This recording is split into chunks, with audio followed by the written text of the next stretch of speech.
Akalar qaranglar, orqamda turgan yo'l belgisi ko'rinyaptimi? Razvorot belgisi. Hozir shu joyda kerakli narsani aytib o'tib ketaman, ko'pchiligimizga foydali bo'ladi. Razvorot belgisi qayerda bo'lishga ruxsat beradi.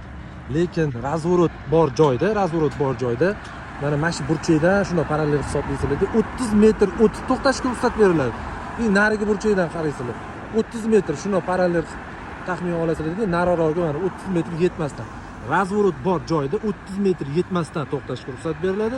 30 metr o'tgandan keyin to'xtashga ruxsat beriladi. Endi qaranglar, bu razvorot joyda mana shuni qaraganinglarda mana bu to'xtash taqiqlovchi belgi turibdi. Belgidan keyin to'xtash mumkin emas, belgidan oldin mumkin. Endi shunaqa joylarda e'tiborli bo'linglar. Razvorot endi shuna keldinglar, daryodan keldinglar-da, ya belgidan oldin mumkin edi, o'sha yerda to'xtab olsanglar, lekin yoninglarda mana shunaqa razvorot bo'ladigan bo'lsa, shu joyda ham to'xtash mumkin emas. Qoidada shunaqa. Boshqa joyda mumkin, agar razvorot bo'lmasa mumkin. Chunki masofa yaqin, mana bunda kondini taxmin olasizlar, mana 30 metr hisobini olsanglar, va nariroqqa borib ketadi, 30 metr. Shunaqa joylarga e'tiborli bo'linglar, hurmatli haydovchilar. Yo'linglar bexatar bo'lsin, podpiska bosib, like bosish esingizdan chiqmasin. Yaqin do'stingizga jo'natib qo'ysanglar foydali bo'ladi.